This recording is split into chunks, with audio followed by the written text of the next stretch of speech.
Benbouzid. So Djalel is currently a permanent research scientist at the Volkswagen Group Data Lab in Munich. Where he's working on fundamental research on reinforcement learning. And Djalel previously had different positions in France in research and teaching, and he got his PhD degree from Paris-Saclay. Wasn't in reinforcement learning. By the end, was kind of reinforcement learning, but more on machine learning related to particle physics problems. And I'll let Djalel give us a tour on reinforcement learning. Thanks. Thank you very much. All right, so as I mentioned, I'm Djalel Benbouzid. I am currently working at Volkswagen Group in a team called the Machine Learning Research Lab. And we basically focus on machine learning, and especially on control problems, reinforcement learning, and on modeling sequence data with generative models. So for example, what Andrew Nee mentioned last time, VAE type of algorithm, especially VAEs for sequence data, and these kind of things. We have a website, it's called argmaths.ai. Okay, it works. We have our website, and you can find our list of publications, and sometimes we also blog inside the website, and all our other projects.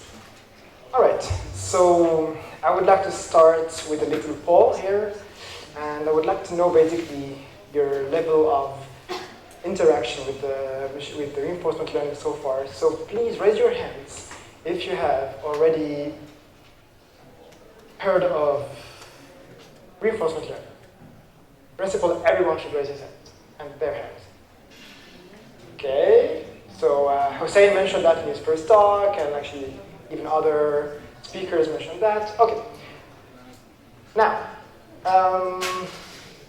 who would describe their level of knowledge as, okay, I know what it is, but actually have no particular technical knowledge? Okay, good. Something like 40%. Okay, who knows control theory? Perfect, great. So we'll have some we'll see some familiar things. Who has some actually pretty substantial knowledge on reinforcement learning? Good, something like maybe 7%. I'm pretty accurate in percentages. All right, and who has already trained a reinforcement learning? At least one. Okay, like 3, 4, 5. Good, perfect. Okay, so what we're going to do today is basically introduce the basic concepts of machine learning. I was asked to give an intro to machine learning in 1 hour and a half, which is in and of itself, I think, a challenge. So I tried to remain general while presenting the details of the algorithms with as much intuition as possible and as much examples as possible. Let's see if it works out. But basically, we're going to tackle this talk.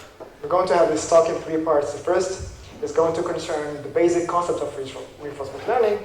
The second is going to concern one way of solving reinforcement learning called the value-based methods. And then the second part, the last part, will concern the second way of solving reinforcement learning, which is called direct policy search. Good, so let's start with some basic introductory examples. So we have this little guy called Mario that everyone, I guess, knows here. And we are machine learners now. It's been a week. We've been trained on machine learning. I would like to solve this problem. First thing that comes to our mind, okay, supervised learning. That's the most straightforward thing to do. The question is, can we do that? Can we solve this problem with supervised learning? More precisely, I want to have something which takes as an input a frame, an image, right? And then as output, gives me controls, so I can input them into the controller, la manette, right? And I want to code this function here We know that machine learning concerns actually learning functions instead of coding them. So the question I am asking you is, can we actually solve this problem with supervised learning? And if no, why? Anyone has a guess? Okay. So I'm going to kind of chew this problem for you. Let's divide it into a series of questions. In supervised learning, as you know, the assumption is we have access to a data which has features and labels. And the labels are the correct answers. So that's what we try to predict, actually. So if I want to teach an image predictor that tells me whether there's a cat or a dog in the image, I'm going to have a lot of images of cats and dogs. And for every single image, I'm going to have the correct label, dog, cat, etc. Now, let's see if we can apply this principle to reinforcement learning. Can we actually put a label to every single image here? Here the label will be the controls, of course, right? Like the things I would like to use to control this, control Mario, basically.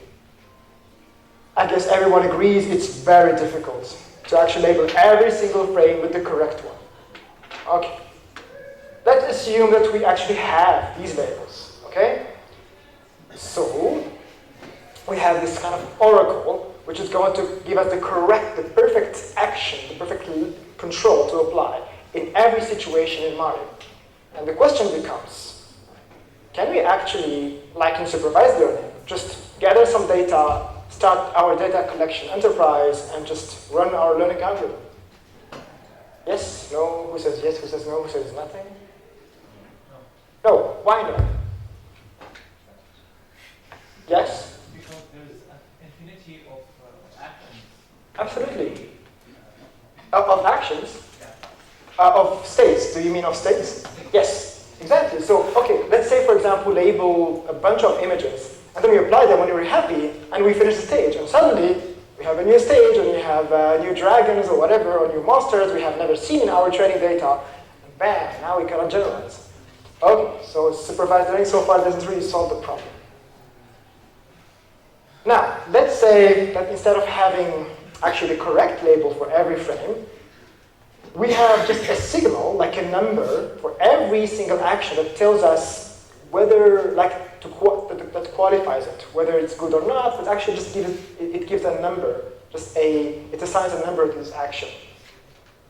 Which you can think of it as a kind of reward and punishment. So you make an action, you make an action, and then you can see if you win or you lose. So you have this kind of reward and punishment, this interaction with the environment. Then, the question is, if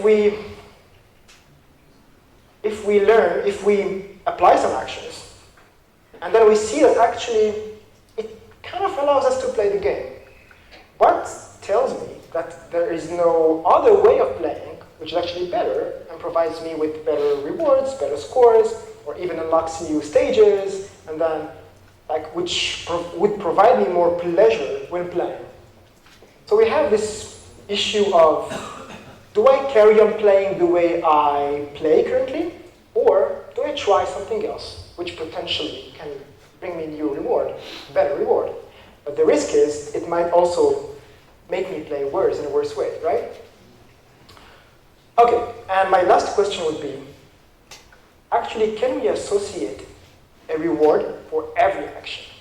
So if we stick to Mario before we go to this example of chess, so is it sensible to just apply a reward or just this signal or just this label thing to every single action? So what if Mario jumps, for example? Does it have a reward? What if he just moves? Okay, if it kills a monster, then of course we might say, okay, here you have to actually reward Mario because he actually killed the monster. But what about the other situations? Or in chess, for example. What we want to do if you want to learn a controller that plays chess is, I want to reward it if it wins the game. Now, do I also reward individual moves? For example, if I remove an opponent, ion or something, actually, should I do that? Because in chess, there are some strategies where you sacrifice something before you can win. So reinforcement learning basically deals with these questions of learning by interaction without having supervision and with exploitation of what I'm doing currently versus exploration of what I could do potentially, which improve my controls, and also with basically delayed reward. So I might make some actions, like in chess I might play, for example, that only gets the outcome at the end, so we have this delayed reward thing. Okay, good. So, classical definitions. The first one is closer to the control theory community. So it says basically reinforcement learning is a study of how to use past data to enhance the future manipulation of dynamical systems. The main difference with control theory for control theorists here is that here we don't assume any knowledge of the environment. We don't have a model, we have nothing, we have no equations, we have to learn by interactions. Another definition would be that reinforcement learning is a way to learn by reward and punishment. And this is actually closer to kind of the way animals learn. Finally, third definition is, which highlights an important component of machine learning of reinforcement learning, which is it's learning by trial and error. So there is this kind of idea of I have to try some things out and have to compare them to what I have tried already and potentially keep on learning things and exploiting them versus exploring new things. I put three definitions here because I just found that no one really kind of encapsulates the whole paradigm of reinforcement learning. Again, on control theories. So this is a classical problem in control theory. It's called the pendulum swing up. So we have this pendulum thing. It's under-actuated. You apply basically torque force, and the objective is to swing it up. What could be here the observations from a reinforcement learning perspective? So what input? I want to design this controller, which makes it the pendulum swinging up. What's the input of my controllers? The force. Actually, that's exactly what I want to apply. That's the output. So the input here could be, for example, what's the current angle of my pendulum? And the speed and the angular velocity, indeed. That could be actually a way to, like an input to my controller. Or what if I give my controller just the image of the pendulum? And say, okay, here's the image. I mean, we human beings don't really know that this pendulum has a speed and this velocity. But still, we kind of know how it goes. We only see it through our visual input. That could be actually also a state, an input to our controllers. So you mentioned already the controls. That could be actually the torque, for example. I can't really think of any alternative here, except for the force, the torque, these kind of things. And what could be the reward? For instance. So again, here the idea: I want to bring the pendulum upright. So, yes, the change of speed. So how would you actually include the change of speed in the reward? Would you actually encourage change of speed? It can, for example, cross a threshold. I guess that's what you mean. Yes. Or just simply the angle between the current position of the pendulum and my target position. I can just say, the closer you are, the better. And indeed, I can also say, this plus, whenever you apply some control, I'm going to punish you because I want to be kind of economical on energy. I'm going to give you a small negative reward whenever you apply some torque. Is it clear? Any questions so far? Okay, another example. Chess. What could be the observations here? Yes? So I just have one question. Who defined the reward of the environment? The designer, the practitioner, the researcher, but it's an input to the algorithm.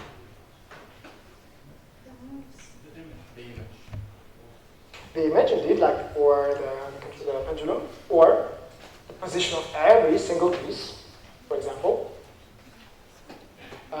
We can actually think of different state space inputs here. We can say, for example, do I have a queen? It could be a binary input. For example, do I, or something even higher level, is the king in a dangerous position? But that's tricky because how would you define a dangerous position? But you get the point here. Okay, here another, I think, a last example. Classical maze in reinforcement learning. We're going to see a lot of mazes today. So in this environment, we have this little girl, and she wants to do science. Of course, what else can she do? And the observations here could be, for example, its position, right? It could be, exactly, is it close to a wall, for example? Yes, absolutely. And here, what could be the controls? I guess here it's simple, it's move left, move right, move up, move down, etc. And the reward could be, it could be, for example, get a +1 once you reach your scientific lab, or your lab, right? It could be also minus, I don't know, -1, -0.1 if you move, for example. So it doesn't really waste time. Here, yeah, for example, so it doesn't go first here, and then up, etc. So actually the point here is I design my states, or the observations. I design, of course, actions, but the actions are usually driven by the application. But I design the reward. Good. The thing is, reinforcement learning has had quite some successes, especially recently. That one is not so recent, though. I think it dates back to 2006, where people could make a helicopter fly and do some maneuvers, like flying upside down, etc. That's a small helicopter, by the way. It's not a real one, let me show you. Otherwise, the pilot would just become sick. That was trained with reinforcement learning, for example. Another one is the famous DQN that we're going to mention later, which learned to play Atari games only through images. So here, the input to the algorithm is just the image of the game, and the algorithm had to learn to apply the right controls. It can also be applied to robotics, although there are some caveats here because robotics is usually a bit more difficult to deal with because it's real systems and it takes more time, of course, and it's more expensive, etc. It has also been applied to simulating locomotion. We're going also to mention some of this work. So here, for example, this biped agent here learned to not only to walk, but to run, to avoid objects, to jump, to do basically parkour, if you know about it, only by reinforcement learning, only by trial and error. And there was no indication whatsoever as for, do I have to put the leg first, second, etc. Moreover, the same algorithm could be applied to different morphologies. So for example, a quadrupedal ant, or bipedal robot, it's the same algorithm behind. Google also has recently applied reinforcement learning in a real situation, not just simulated, where they use reinforcement learning to optimize their cooling systems in their data centers. And finally, the very famous example of Go, in which a reinforcement learning algorithm actually won over the world champion in the game of Go. That was actually a pretty impressive one because the game of Go is an extremely complex game where you have a huge actually state space. You have an almost infinite number of combinations. It's really big, and making the machine actually play this game has always been a challenge in AI reinforcement learning. All right, still on the introduction, I would really want to kind of get the point across here on why reinforcement learning is different from machine learning. And I would say there are kind of three axes of difference.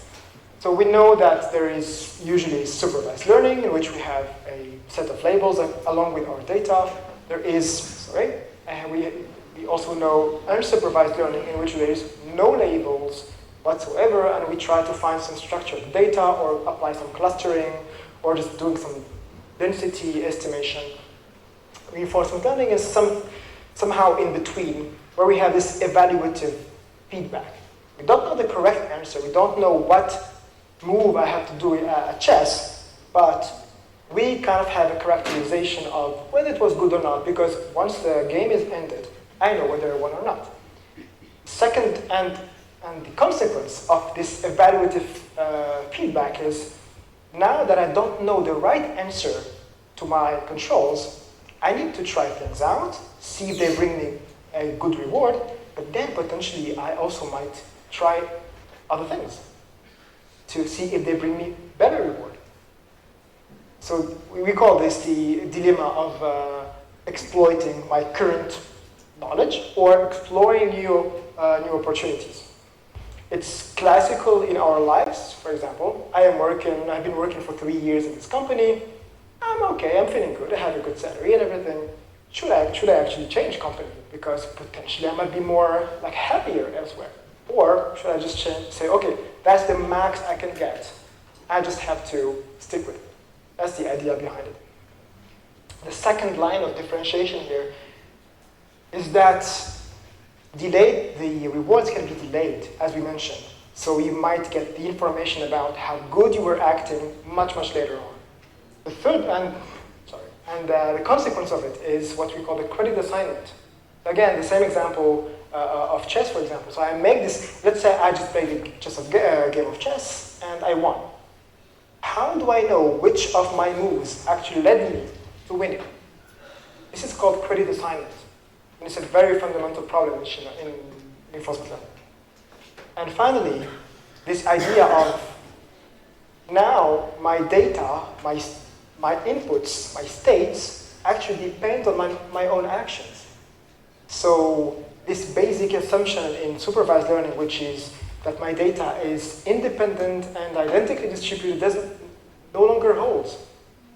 If we go back to the Mario example, I can learn the first stage, and then I switch to the next following stage, and all of a sudden, I have new experience. I have never seen that before. So we have this kind of non-stationarity problems in reinforcement learning. Some history of RL. So this idea of learning by trial and error dates back to Edward Thorndike, who was a psychologist, was one of the founders of psychology, of behavioral psychology, and he put a poor starving cat, into a box and put the food outside of the box. Now, the cat had to apply some tricks inside the box to open the door and get to the food. Of course, that was the whole challenge. So the first time he put the cat into the box, the cat was starving, looking for the food. It was hungry and angry, usually, because they go together. And eventually, the cat managed to find what could actually open the box, managed to open the box and ate the food. Following time, put the same cat again. The cat managed to open the box in a shorter time. And then he repeated the experiment over and over until eventually, immediately, the cat could open the box and get to the food. So there was some learning here. And we're going to see this idea of trial and error is fundamental in reinforcement learning. That's why actually I'm mentioning it here. And if we look at some timeline, like a timeline of reinforcement learning, we mentioned that it has background in psychology, of course, with these ideas, also in control theory, with what we're going to see later, things like a value function, and all these optimization called dynamic programming. All this literature got basically merged into the ideas from psychology to beget this field of reinforcement learning around the 80s. Neuroscience, as usual in machine learning, apparently, also kicked in at some point, because basically people figured out that actually there's some link between some reinforcement learning methods and the dopamine system in the brain and how we actually learn through this reward. So the dopamine system is basically the reward system in your brain, which tells you, oh, here I had some good experience, release some pleasure. That's what makes us feel good, actually. And then some people invented this word of neurodynamic programming, essentially to highlight the use of neural networks in reinforcement learning. And sometimes you also see the term approximate dynamic programming. Recently, with the deep learning revolution, there has been this, of course, it has been merged into reinforcement learning, and it gave rise to this field of deep reinforcement learning. So, what do you think is going to be next? Maybe The advances of generative models, as Andre actually mentioned this 2 days ago, might be also a good input to reinforcement learning as a field, which might actually even bring the field forward. We'll see. All right. So in RL, the basic paradigm is, as I said, I'm sorry I'm repeating myself, I really want to be sure the fundamentals are correctly stated. So we have this agent, or policy. It has input, which is a state, and it has to output the actions. It can look like supervised learning so far, because we have a function, input, output, features, labels, but actually it's not quite. Because here we have this loop with the environment. I think everyone at this point sees why there is a loop here, why there's this interface between environment and the agent. So the environment responds to the actions of the agent by informing the agent about its current state. But also, it gives the agent the reward that followed the fact that it took that action in that state. As I said, in RL, usually the environment is considered not to be known, so we have to deal with that. And just to highlight just to highlight that actually this separation between environment and agent is not necessarily physical. So the agent can, for example, correspond to just a controller inside a robotic system, and the environment is essentially the sensory readings that we get from this environment, from the torques and joints, for example.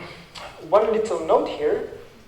Sometimes RL deals with situations where we don't have the full state, the full observation of the full state. As an example, imagine, let's go back to this little girl who wants to do science. You mentioned that one of the possible states could be, for example, I know exactly where I am, and I just have to act accordingly. But what if actually there's a maze, a bit more complex than this one, and instead of knowing exactly where I am in the maze, I just know there's a wall here, a wall here. Actually, I don't know where I'm in the maze, so I might be in, for example, in the top part or the lower part, because they're exactly the same. This is called partial observability, and we're not going to deal with this case during this lecture. So the way we formalize this paradigm is usually with the Markov decision process. So for those of you who know Markov chains, it's essentially a Markov chain if you add reward and actions. So the idea is that we have a set space S, so a state set S, an action set A. We define probabilities of moving to a state, provided we were in some specific state ST and took an action AT. We have a reward function that depends on the state of the action, and we have a discount factor. I'm going to mention why we have a discount factor later. What we call a trajectory, or in the literature you'll find rollout, is basically the sequence of, I'm in a state, I took an action, I had a new state, I took a new action, a new state, and so on. That's what we call actually a trajectory. Schematically, we are in a state, we take an action, it leads us to a second state. It's exactly the picture version of my movement. Right? Now, the goal, as you probably guessed, is to get the max reward possible. And here, the reward, I'm meaning the sum of the rewards that I get along the trajectory. And of course, we don't know the environment.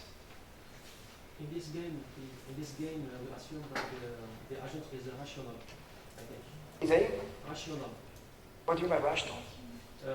Search that maximizes her Right. expected life. So the question is, does the agent tries to maximize its life? Not necessarily. It tries to maximize its reward. Now, if dying brings you high reward, it's going to die. So it really depends on the reward definition. But the idea here is it always tries to maximize the sum of rewards it gets. And moreover, in expectation over the course of its interaction. What if we have like multiple goals in one environment, and how we can spread the reward between? Great question. The question is, what if we have multiple goals in one environment? Usually the way we deal with it is just, you can summarize everything in one reward function. And I'm going to deal with that. You might not agree with that, and that's absolutely fine, but that's actually one basic hypothesis in reinforcement learning. Question? Yes. Yes. While we were reinforcement learning, do we do positive reinforcement learning or negative or both? Oh, thank you. So, I guess, if I may paraphrase, should we actually have positive or negative rewards? But the idea here is that the reward should be bounded, but it can be anything, positive or negative. But it has to be basically bounded. And how do we define the rewards? Is there, for example, a theory? For example, I know that there is game theory that we should base. There is actually some theory about how to define the optimal reward. It goes way beyond this lecture, and I'm honestly not really familiar with this literature.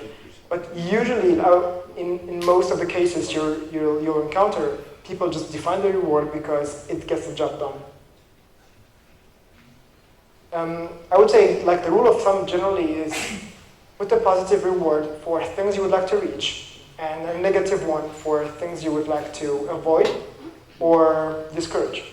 So if I want to reach the end of the maze, if I want to solve the maze, I'm going to put a positive reward at the end of the maze, but I'm also going to penalize every single move so as not to waste time actually before finishing the maze.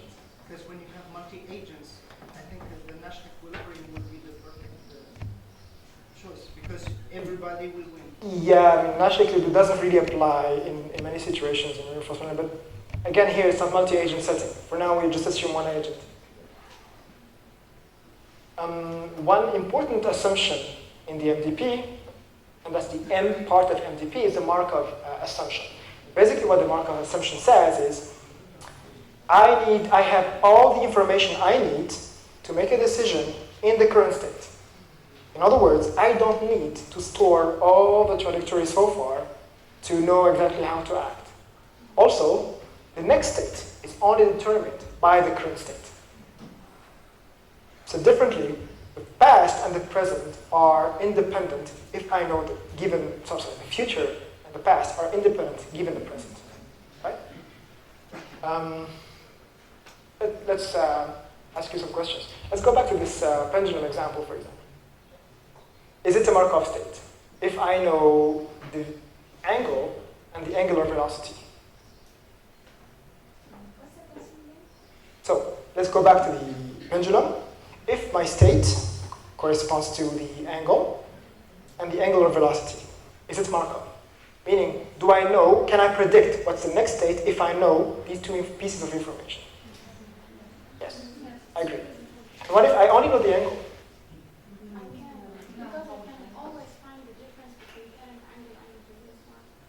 So if I only have one snapshot of the pendulum, I only have the angle, basically.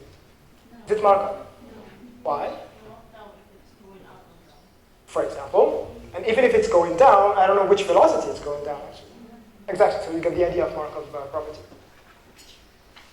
Okay, again, so I'm going to repeat myself, maybe not so much. I reassure you, states are basically the configuration of the system, of the environment, and they can be discrete, they can be continuous. They're usually countable, though, for the analysis parts. For example, if I have a robot, it can be the joints of the robot, the angles, and the angular velocities of the robot.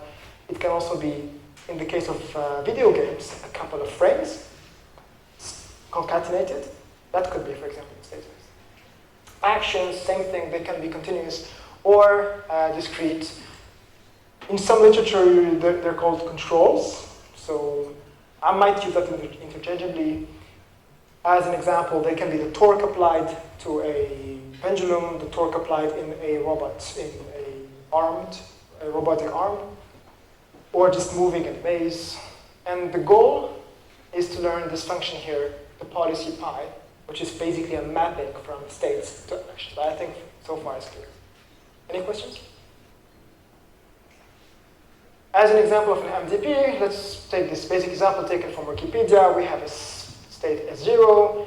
From S0, I can apply A0, and A0 would actually lead me back to S0 with a probability of 0.5, or take me to S2 with a probability of 0.5. So here the environment is stochastic. The transition actually has many potential outputs. That's why we deal with probabilities here. If I'm in S2, I can take A1, which would lead me back to S0, or with probability of 0.6 to S2, and with, S0. And with A1, I can actually either go back to S0, or I can go to S1, and so forth. That's the idea. So I take an action, potentially I might end up in a different state, in multiple different states. Even if you take this example of a maze, which is very simple and usually deterministic, like moving in a maze, we can actually add some noise to the maze. We can assume there's some wind, and if I move to the right, I might actually move a bit to the front, this kind of things. But the idea here is that environments can be stochastic and deterministic. Please. So given the state action state couple, can the reward be stochastic? So in theory, the reward can be stochastic. It's usually just a Dirac, basically. In principle, there's no reason why it should not be. Okay, now going back to one of your questions. It was yours. Can we actually, how can we express multiple rewards? That was your question. And the hypothesis fundamentally in reinforcement learning, which is called the reward hypothesis, is that every task can be expressed as maximizing a sum of rewards.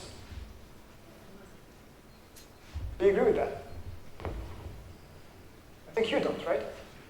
Can you give me a counterexample?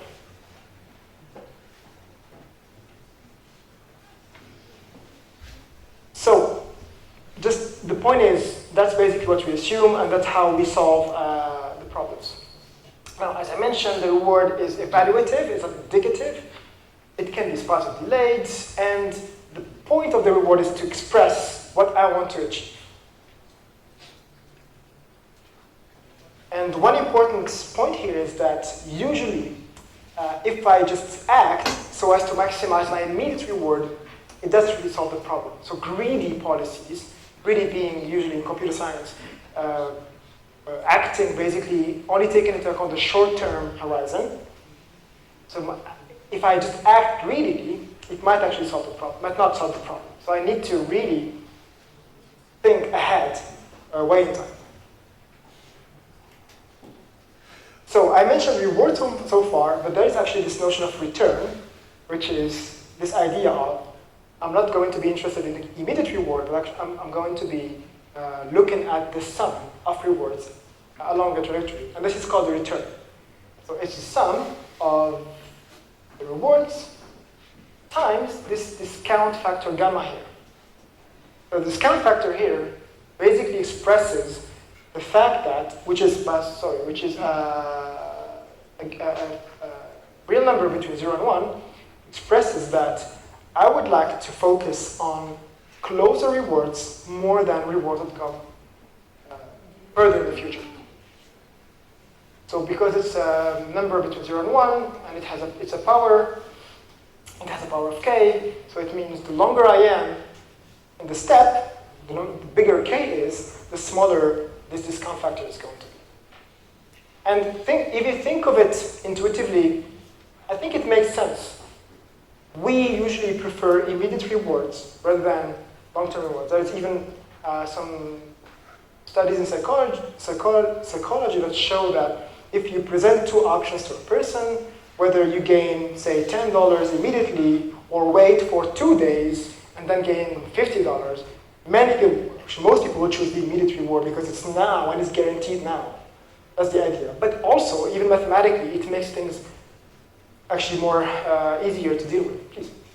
Is the reward based only on the action of the agent, or maybe, for example, if you have chance in a certain game, it's like the interaction of many things that could happen that gives you a result that is in your benefit?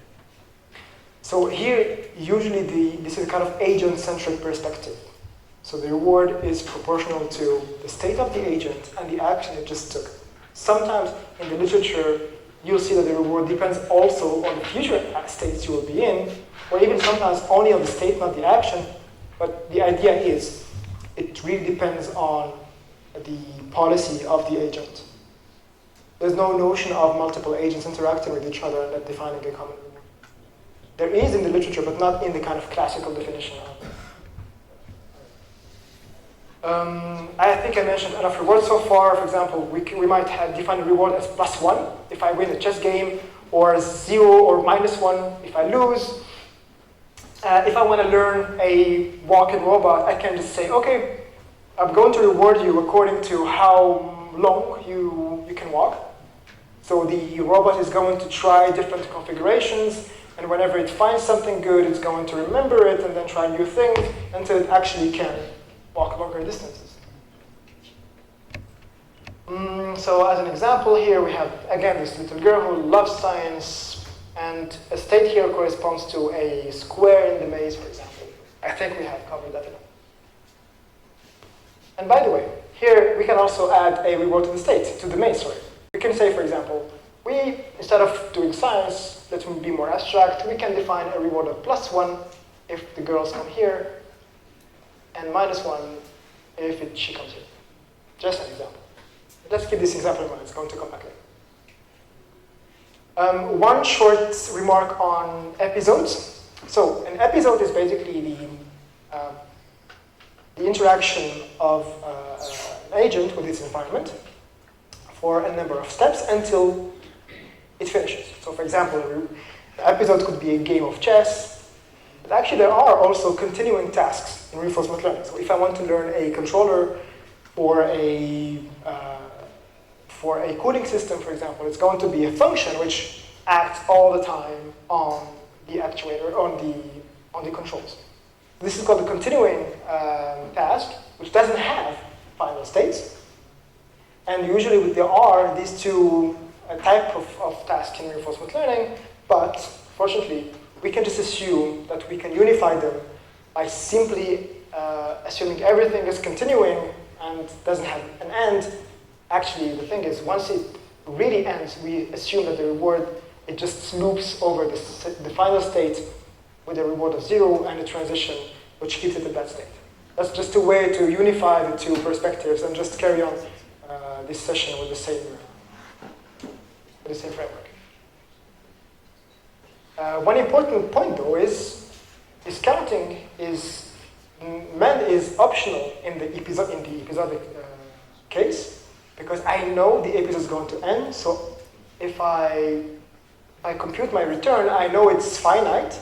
But if I'm doing continuing tasks, then I have to use a discount factor which is smaller than, or strictly smaller than. Otherwise, it might not converge. I might get into some trouble mathematically, for example. Again, the goal is to train an agent, and usually what I mean by agent might be one or many of the following things. An agent might be a policy, just a function I would like to learn, and/or a value function, and we're going to see that right next to this slide, and/or a model. But you might tell me, wait, you just said reinforcement learning deals with situations that don't have a model. Indeed, but what we can do, because we're machine learners, we can learn a model. So we can actually, through the interactions, learn a model, and then use it as a simulator, basically. Unfortunately, although it's my favorite topic, I'm not going to cover it here because it would have necessitated maybe a second lecture. So for now, we're not going to assume a model whatsoever at all. We're going to focus on policies and value functions. Policies can be deterministic, for example, neural network, and we'll come back to this one later. Yes, please.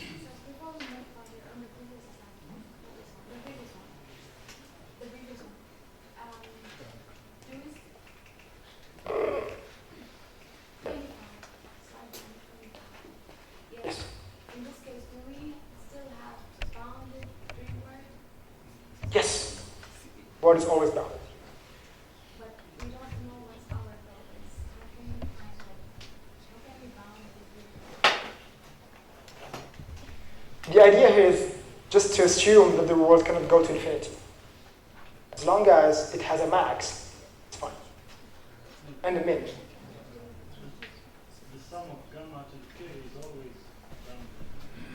The sum of Gamma is smaller than 1. Yeah, the sum of gamma is 3. Yes. Yes, that's what I was saying. So if it is episodic, then gamma can be set to 1. If it's not, then we need to discount. Otherwise, I'm going. And by the way, the reward is bounded, but the return needs not to be bounded. But for analysis, of course, it makes things easier, even possible. In the more steps we add, the smaller the Yes.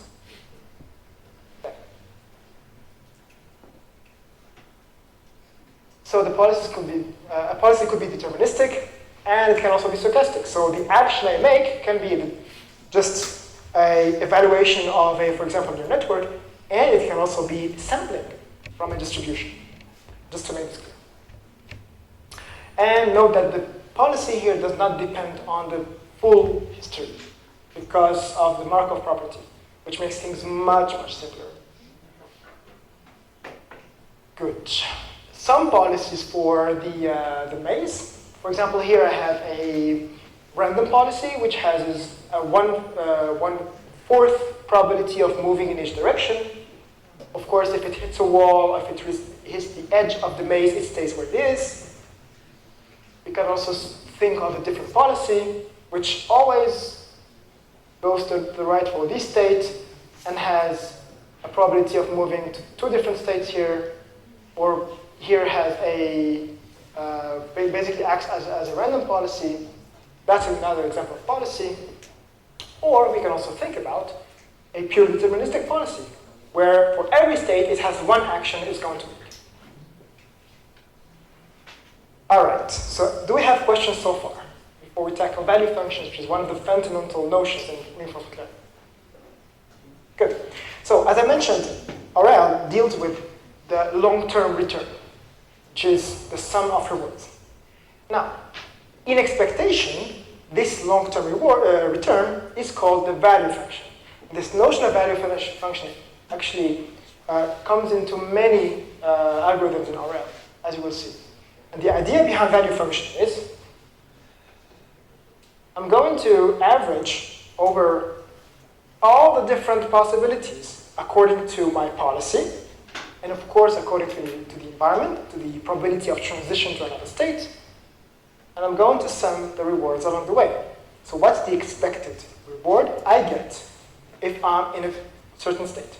So the value function is a function of a state. So for every state you have a value, right? And again, importantly, the value is in expectation, if I follow this policy, how much I'm going to gain. A different value function called the action value function, which is analogous to the first value function, and it is, if I'm in this state and I make this action, how much, on average, I'm going to get as a long-term reward. Right? Please. So, the value of a state is, if I am in some state, and following a certain policy, that's why you have the subscript here, high, how much on average I'm going to get as a return. That's the V function, the value function. And there's the action value function. Well, it should be called state action, but usually people just call it action value function, which expresses the same thing, but instead of saying, if I'm in this state, it just says, if I'm in this state and I make one action, and then follow the policy pi for the rest of the actions, how much on average I'm going to get.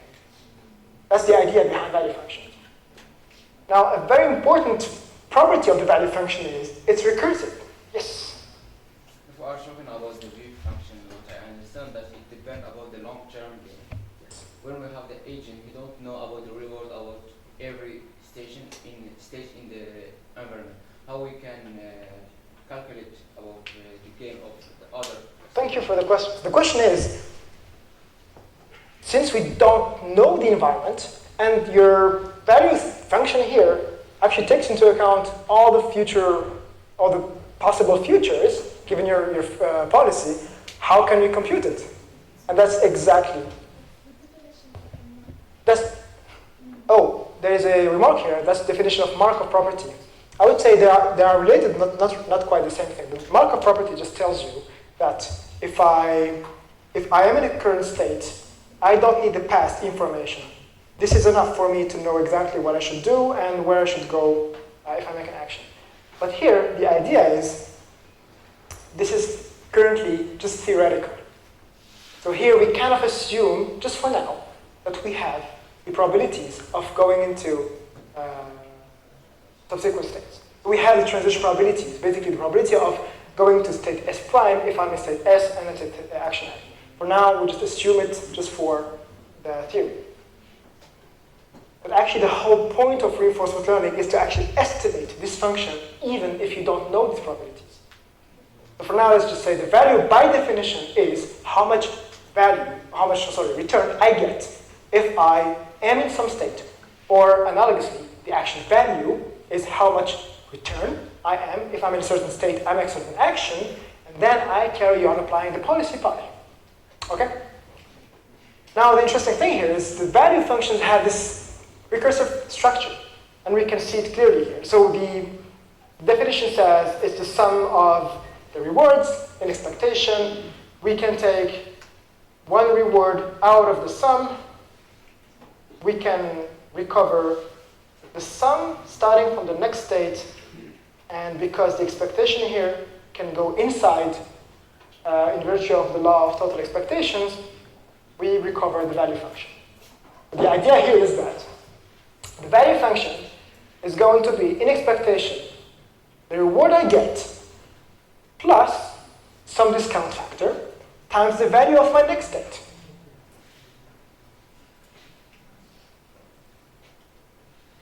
So this fundamental property allows me to say, if I know the value of the next state, then I just need one step to compute the value of my current state.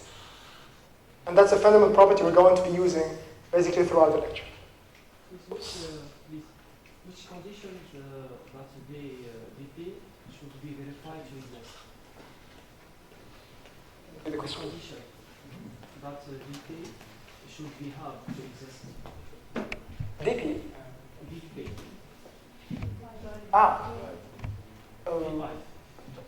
So it's just a function. This is the definition of it. So equal with a dot Expectation. is expectation. I didn't get Are it. there conditions to verify to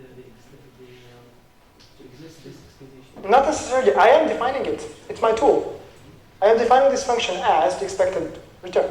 There's no condition of existence except for having a stationary pi function, basically. Station distribution generated by pi. That's your question. So if I take this expectation for discrete states, it's going to translate into it's the sum of the probability of taking all my actions times the probability of moving to state S prime given S and A times the reward I get when I am in state S and A plus the value function of the subsequent state. That's basically the translation, discrete translation of this equation here. Clear? Good. Similarly, the action value also has a recursive structure, which is nice. So the recursive structure tells you if the value of a state and an action is going to be the immediate reward I get executing the action plus the next value, action value function discounted. Here? Let's look at an example. Let's say we have the same maze. We have an agent moving around the maze. The probabilities of moving are basically random. So it's 0.25 per action. If we get here, we get to -1. If we get here, we get to 1. And to be clear here, this is an episodic task. So once we get here or here, the episode finishes. We don't actually stay there. So what would be the value of this state, according to you? Here's the equation. So I'm going to look at all the neighbors, and I'm going to look at my immediate reward when I'm in this state, which is 0, plus discounted factor, which is here 0.9, times the value of all the neighbors. Here it turns out all the neighbors have a value of 0 except for this one, it's 1, right? So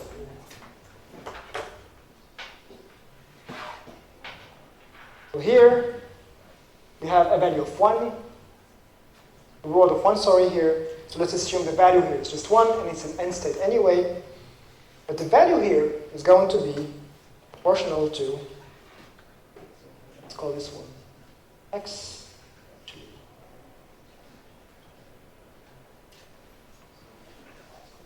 So the value of x is going to be 0 plus, let's just assume we don't write the 0 down to make my job easier. So it's going to be 0.9 times 1, yes. Times the probability of moving there, which is 5.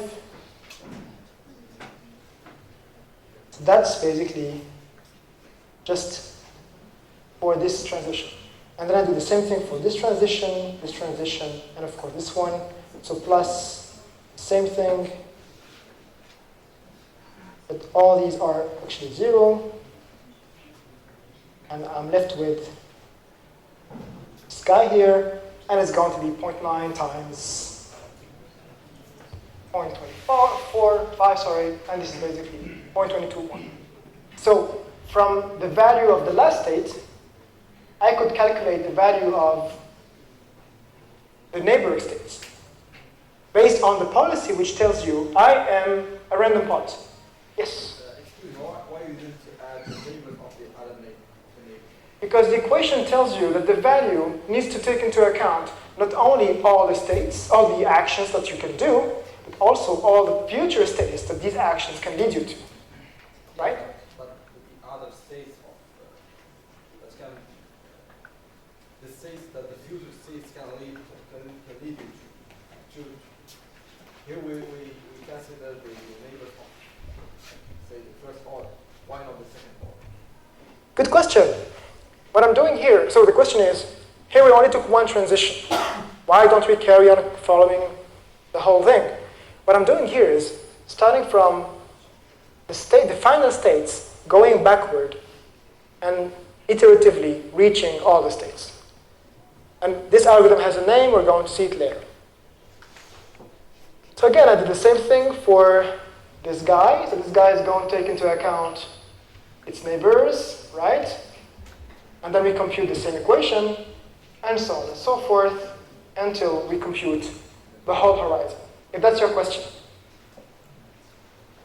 So the idea here is that we can, thanks to this recursive structure, we can actually compute the state of the values of one state, based on the immediate reward I get in that state, and the value of all the subsequent states. In this case, subsequent states are easy because it's just a maze, it has 4 possibilities, but in general, the equation applies. For action values, the same principle applies, except that now I don't have a value per state, but I have a value, but I have a value per state and action, right? So as you can already see, it multiplies the number of values I have to keep in memory. It talks about action value function. It is the same thing about quality function, I guess. No? Value function, yes? No, the action state function. We are talking about the quality function. Here we are talking about the same term about exploitation, when the agent will do the same action in each stage. Yes, so here I'm not talking about exploitation at all. I'm just assuming I have the knowledge of the environment. I don't need to explore and exploit. I can just take into account all the possible futures because I know exactly what are the probabilities of reaching any state from any other state. I know all these things. Okay, so one other fundamental notion to discuss here is that of optimal value function. So far, we have said that a value function is proportional to the policy I have. If it's a random policy, it's going to tell me how much average return I get if I follow random policy. Now, the optimal value function is the same notion provided I act optimally. So it's just going to be the maximum value function I can get from this state.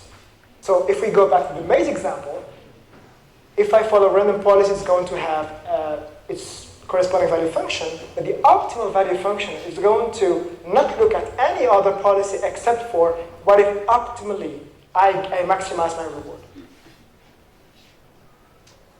And it has also this recursive structure here, B star for optimal, as is usually using as a notation, is going to be the maximum of the reward I get plus the optimal value function is counted. So even the optimal value function has this recursive structure here. Now, one fundamental difference is the value function is linear. It's just a set of equations. But here, we have this max operator here, which brings some nonlinearity. So the first value function, the value function we have seen, could be solved with any optimization that is applied to linear equations. Here, we can't do it anymore, but we'll see that later. Similarly, the optimal action value function is the expected of return I'm going to get if I am in some state, I make some action, and then I carry on acting optimally from that moment on. Okay? Maybe let's take questions to later because I'm a bit short on time now. So why am I spending so much time on these value functions? Because the idea here is that reinforcement learning deals with long-term rewards. And value functions are a way to kind of compress this information into one thing, this value function, the optimal value function, and saying, if I know the optimal values of my states, then I can become greedy. If I'm in a state, and I have all the optimal values of the states around me, I can choose the optimal, the state that has the biggest optimal value, and I'm sure I have the guarantee I'm going to act optimally. I don't need to do this planning ahead to the end of the episode and see which trajectory is going to bring me the maximum reward. Because at the end of the day, what we want to have is an agent that acts optimally. And value functions provides you this advantage of becoming greedy, meaning only looking one step ahead. If we have a way to learn them, that would be amazing. Okay, so a little demo maybe.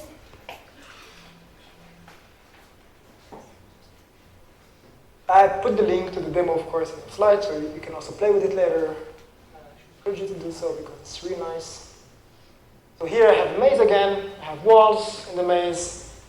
And as you can see here, I have a reward of -1 defined for this state, a reward of +1. Some states have a reward of -1. And actually, I can show you the rewards here. That's a classical maze as I showed for the little girl, except it's just bigger. Now, what I can do from this, if I want to learn the optimal value, is to backpropagate the information from the end state back to all the states, but every single time saying, what's the optimal next? What's the optimal value of the next state? So here it uses this equation here, which is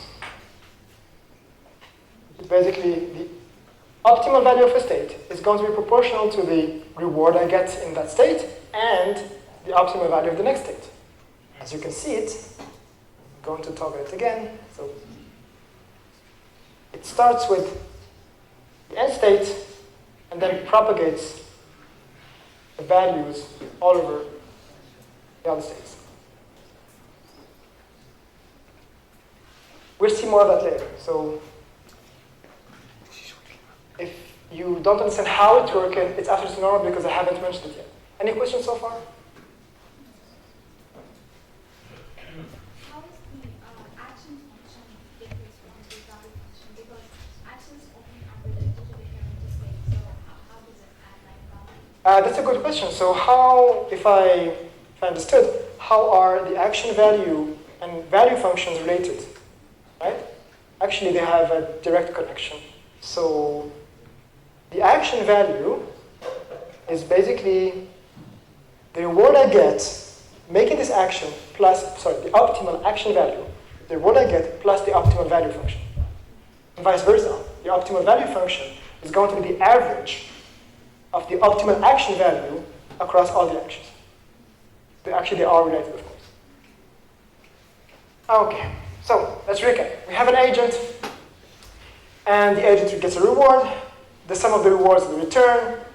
The expected return is the value function. We also have action value functions. Both are amazingly recursive. And what we want to have is the optimal value function. Why? Because once we have the optimal value function, we have the optimal policy. Again, to summarize, we have these four guys here. One is just to evaluate any function pi, whether it's for states or for action states. The other one is to evaluate the value of the optimal policy, whether for states or action values. Now, how can we learn these values? That's what you're probably waiting for. One of the algorithms is called policy iteration. And the idea behind policy iteration is to say, I start with a policy, let's say a random policy, and then I compute the evaluation, the value function of this policy. And we know how to do it. As I mentioned, it's just a linear set of linear equations. I can just compute that. Once I know the value of the current policy, I'm going to modify my policy by just going to the biggest value state that I have computed. And for every state. Once I have done that, I recalculate the policy evaluation. So I reevaluate my policy. Once I have all the values, I modify slightly my policy so that it goes to the actually biggest values. And so on and so forth. So it basically goes back and forth from policy evaluation, which is what we just did, and policy improvement, what I'm going to explain later, and it's guaranteed to converge. And again, here we assume we have actually the knowledge of the transition functions. So the policy evaluation, we have seen it already. It's basically just applying this recursive rule, as we have just seen with the maze, for example. And if you want to see the algorithm, which is taken from Richard Sutton's book, I mentioned it at the end of the slides. So we're going to loop over all the states, and then we're going to update the value of my current state based on the current estimate of the value of all the next states. And then, once I finish updating once I update all the states, I loop over. Basically,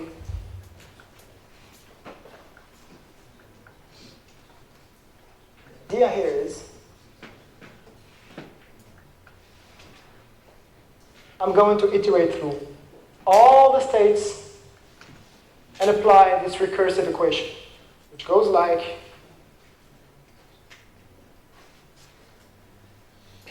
until when? Until there's no more change, basically. Until the values don't change anymore.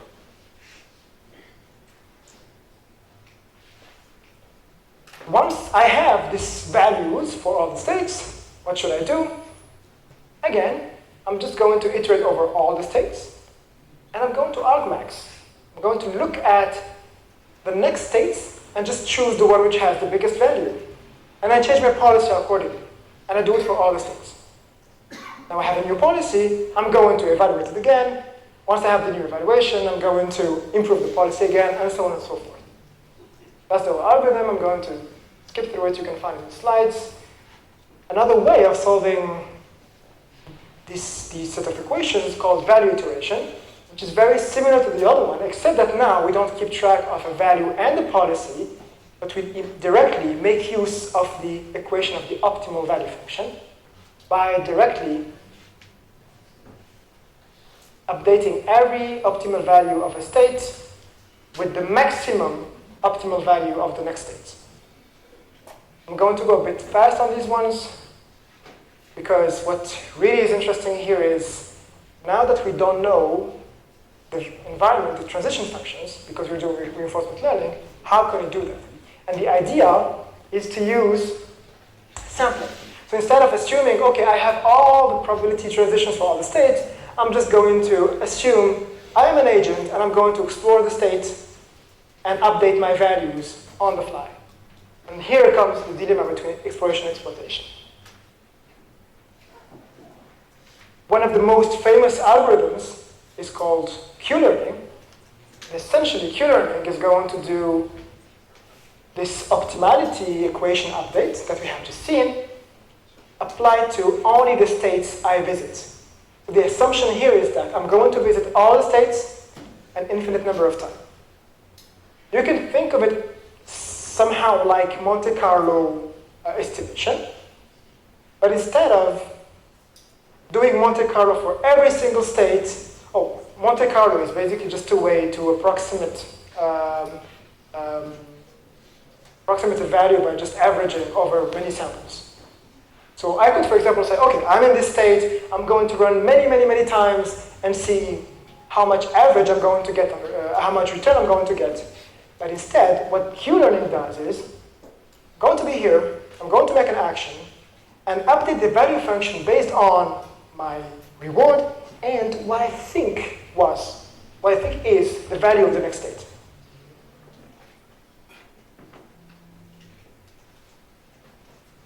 So here, the algorithm is very simple. Loop, it's for each episode, for each step, choose an action, and I'm going to detail that, and then update the current value function based on the current reward and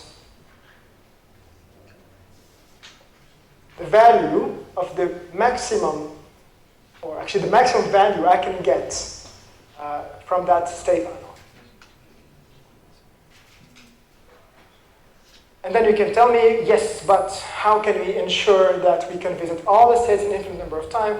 Here comes the exploration question.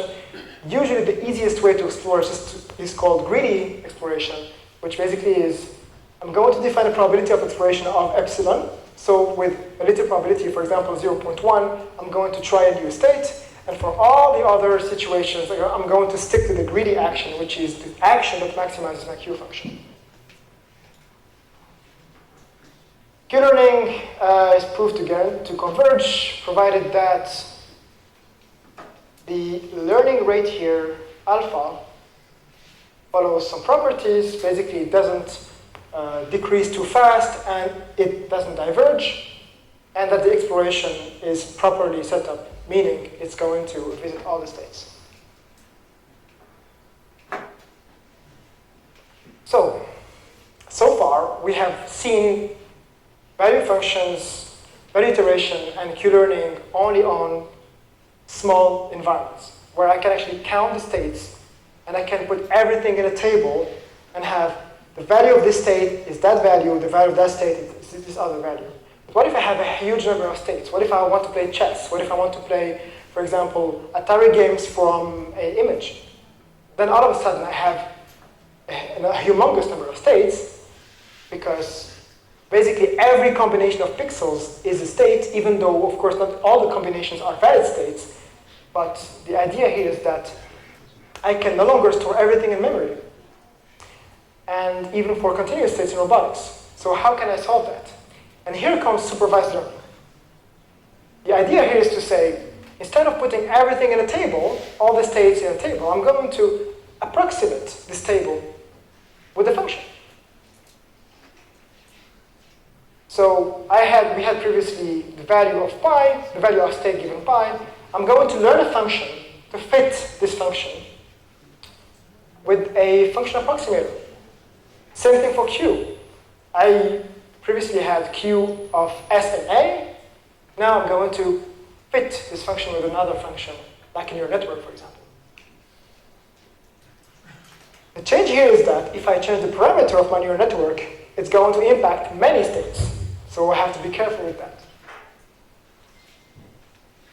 Now, what algorithms can I use? The literature actually contains many examples of random forests, linear predictors, and neural networks. I'm going a bit fast on this one because I'm a bit short on time. But the idea here is just to say, okay, now I'm going to define a loss function, J, which is the mean squared error between my approximating function, for example, in a network, and the true function, which I don't know, of course. And then I'm going to apply, for example, in this case, gradient descent. It turns out that stochastic gradient descent update is going to be proportional to the gradient of my function approximator times the error I am currently making approximating this function.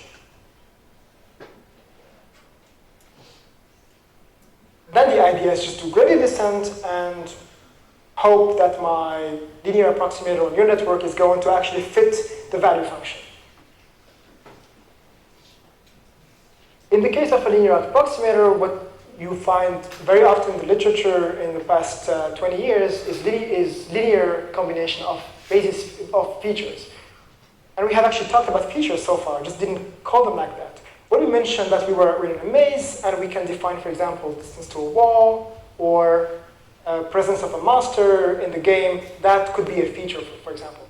And then what I need to do is just learn a linear combination of these features, do gradient descent, and learn to approximate my value function because I have so many states, only with the linear approximator. In practice, I don't know the value function, the actual value function, but I can apply the same principles as before. So I can use a kind of Q-learning update, or sorry, a value iteration update to approximate my value function. So the idea here is that I'm going to do gradient descent, but instead of taking the difference with the real value function, which I don't know, I'm going to just take the difference between the current reward and the estimation of my future value, the value of my future states, and then use that in my gradient update. Same thing for action values. We can do the same thing. We can just approximate this value function with a supervised learning algorithm. And again, I'm going to use the knowledge of my current reward and my estimate of the future value function and use it in my gradient update. Now, all this trend of deep reinforcement learning follows the same principle, with the exception that now, instead of using a linear approximator, we just use a deep neural network, potentially with convolutional layers and recurrent layers even. Now, in the literature, the neural networks, you can find them usually in either of the three components of reinforcement learning. Either it's used to approximate the value function, or you can use them, you can see them in the policy parameterization, or in the model that you're learning to actually simulate the environment. Again, I'm not going to cover here that in this talk. And one of the most impactful algorithm that has been published in the last years was deep Q-learning. So the idea of deep Q-learning is to use neural network from images directly to controls. But the issue when you do that are twofold. The first is, as I mentioned earlier, in reinforcement learning, the examples are not IID. And the neural network assumes that your examples are independently distributed and identically distributed and independent. And the way they solved it is to say, okay, instead of learning this neural network as I interact with the environment, I'm going to gather data in a buffer called the replay buffer, and then I'm going to sample independently from this buffer and update my neural network. It's second trick to make this work was to say, okay, right, now I have independent examples, but the issue is I'm trying to follow this target here, but this target, as you have seen, is something which is moving. So it's proportional to two things: the current reward I just got and the value of the next state. And this value is not the correct one, it's just my estimate. So basically what I'm saying is, I would be doing a gradient descent trying to fit something that my neural network is currently predicting, because that would be the output of the neural network. So as you can see, it's a kind of snake eating its tail, in the sense that I'm trying to do gradient descent, but what I'm trying to reach is actually the output of my neural network. So the way they solve this is to have two networks, to have a target network and a classical neural network for approximating the value function. Again, I'm going to go a bit faster on this one, but the idea here is that you can learn actually controllers that go directly from images directly to controls. And interestingly enough, that was trained on all the games only with one set of parameters of the neural network.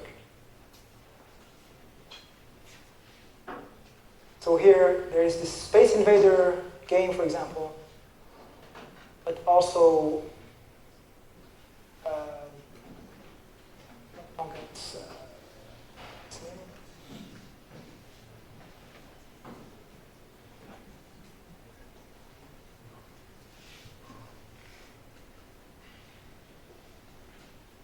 here, interestingly enough, so the network she learned to find actually a clever strategy, which is opening up a hole and then putting the ball there just to get many rewards with few moves, actually.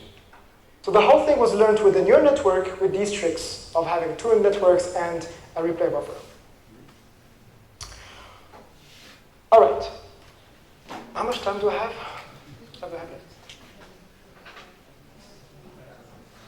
Okay, how do you feel, guys? Okay, so this is a new chapter in the talk, which is basically addressing the same problem, learning controllers, but in a totally different way. Let's take a deep breath and start. So far, what we have done is saying, to solve RL, we're going to define a value function, and then trying to reach the optimal value function. And once I have the optimal value function, I'm going to basically apply a greedy policy, right? That was the idea. But what if I just want to learn the policy directly? What if I want to just define some parameterized functions and then apply a optimization algorithm and just learn this policy? So if I want to swing up the pendulum, I'm going to define pi with some parameters, and then apply some optimization procedure, and then get my actions. Is it possible? And the answer is yes. It is possible. So the idea, again, is to parameterize the policy, define a loss function, and then apply any optimization you want. And we're going to see some of them. So again, the first one is going to be based on gradient descent. So the idea here is that the policy is defined as stochastic, and it's parameterized by a vector theta. Policy can be either linear policy or, again, a linear network. And we're going to say that we're going to define, again, trajectories as a sequence of states and actions until the end of the episode. And the probability of getting a trajectory is going to be proportional to the probability of being in the first state times the probability of making an action given that state times the transition probability. So far, nothing new.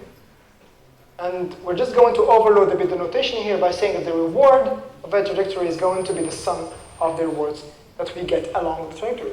Nothing new here. Except that we have a parameter vector of the policy, of course.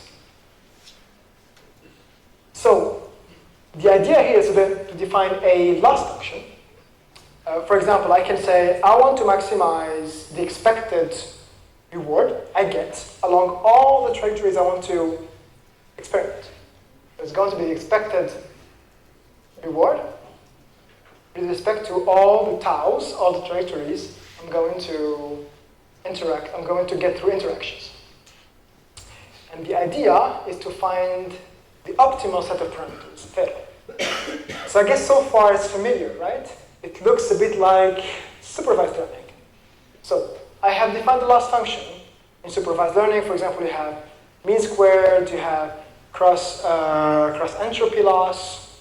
Here, I have this expected reward or return, actually. And in supervised learning, we have, for example, a neural network that has parameters, and I want to find the optimal set of parameters that minimize the reward, the loss, sorry. Here again, same thing.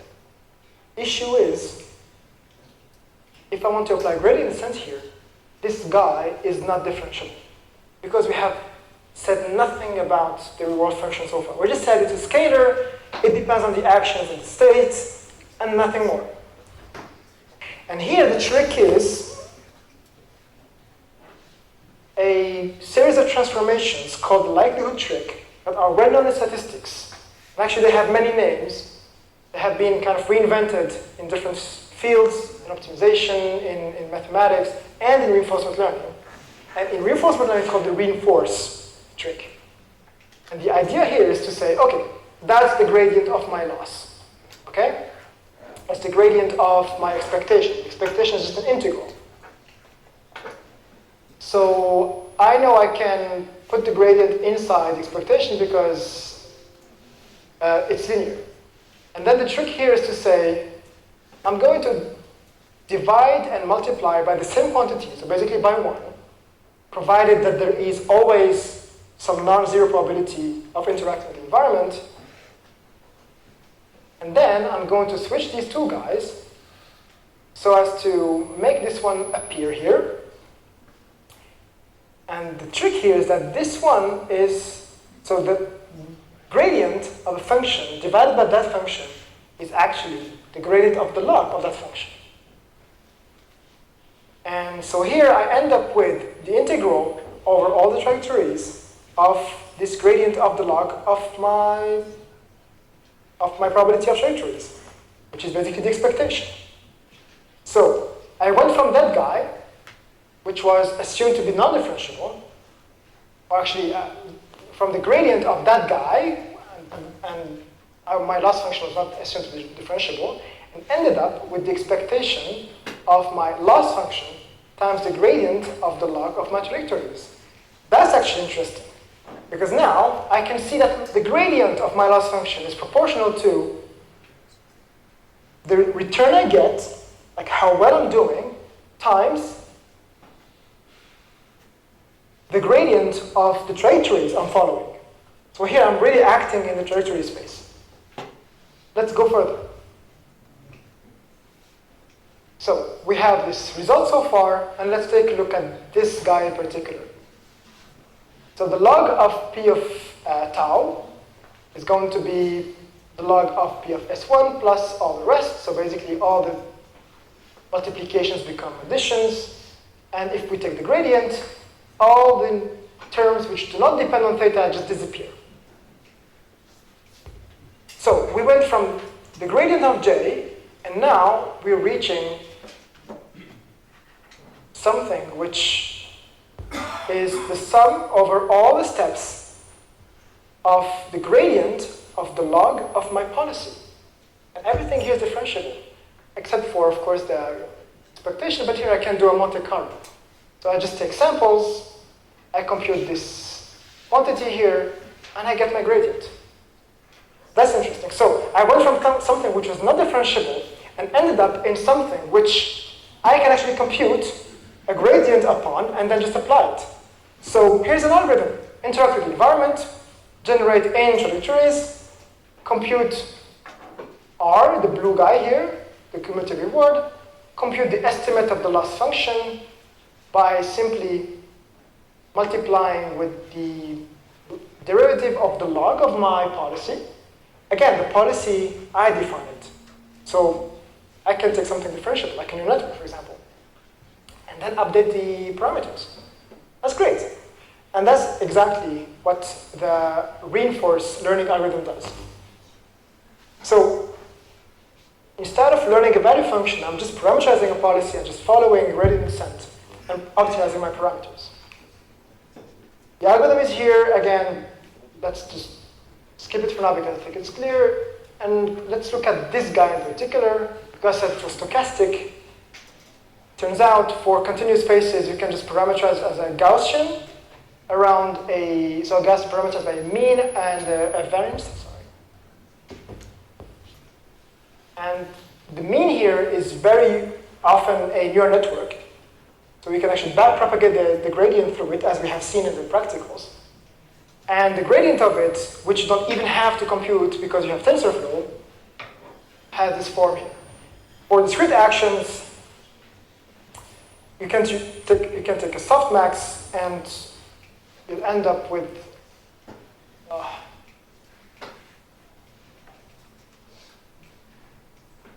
a distribution over all the actions. So from now on, we have seen that actually you can learn a policy directly through interaction by following gradient descent. The issue with this estimator of the gradient is that it has a very high variance. And there's a whole lot of literature that just deals with that problem.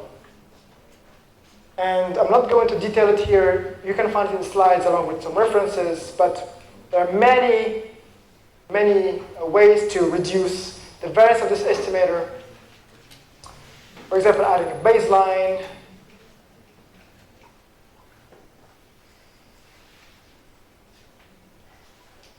And for the last part, which I'm not going to, actually I'm not going to take a lot of your time just for the last part, just to mention that it's possible to combine the two approaches actually. And it's something called actor-critic. And the idea is I'm going to follow the same algorithm, meaning I'm going to do a gradient descent on the log of the policy, but instead of multiplying by the reward, by the return, I'm going actually to fit a Q function, as I did, for example, with deep Qn, and I'm going to use it for my value update. So the idea here is that I have parameters as a policy. I have to keep a set of parameters for this policy. I also parameterize a value function. And I have to keep learning this value function. And when I update my policy, I use the value function to update my policy. And it turns out it's actually one of the nicest algorithms there is in the literature. Like, for example, this one called asynchronous actor-critic,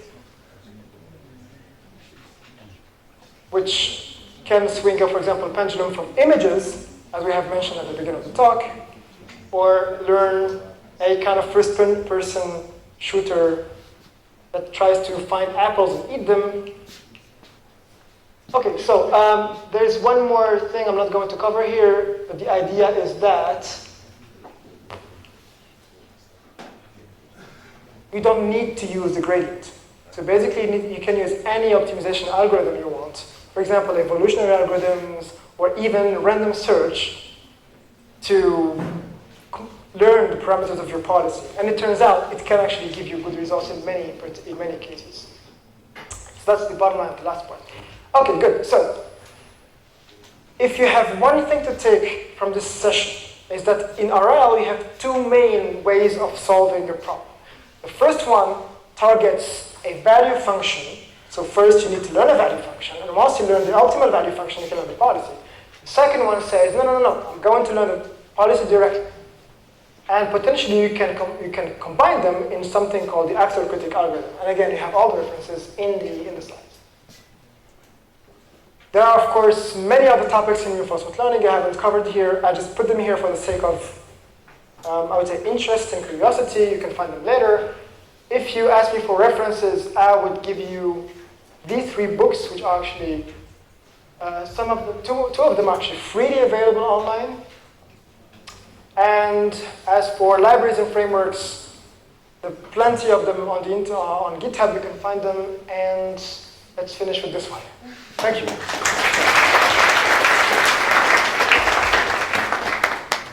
Thank you, Jalil.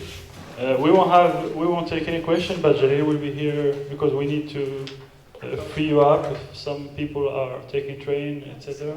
So we won't have any question, but Jalil will be here after we conclude the summer school. So now I call all the organizers, Hamza too. So we will give you some concluding remark.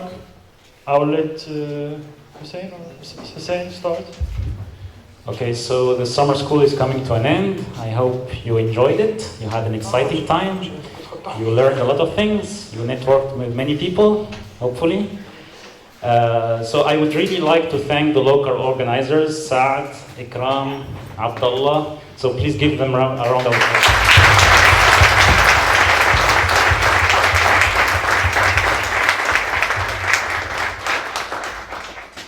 So we have a Twitter account. If you would like to stay tuned with like the next edition and so on, please follow us on Twitter. And that's all I have to say. So I will give the mic to Saad now. He will give you some announcements. So there is a survey that was sent to your email this morning. So please fill the survey so that you give us your feedback about the event. The checkout from your room can be this afternoon or tomorrow morning. So all the rooms are booked till tomorrow morning. Then we have the shuttle, the special schedule for the shuttle for Saturday in the program. And so thank you for being here. And as Hussein said, stay tuned for the next steps. News are coming, inshallah.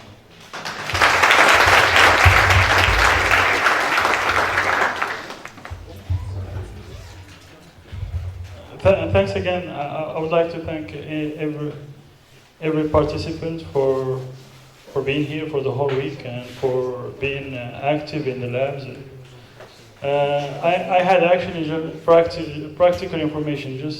We will close this room after we all leave. So make sure you have your computers, computer chargers, phone chargers, wallets. And so this is for one. We still have people who haven't. We have all the participation certificates here. So people who haven't got their participation, please come and get them. As Saad said, please take the time to fill the feedback form. So actually, it's just. You will have to, the fill-in part, the last part, please spend some time, like 10 minutes, 15 minutes to write informative and so we can take them into account for the next edition. So anything you like, just talk about it. Anything you don't like, don't talk about it. And I think I'm done. Thank you.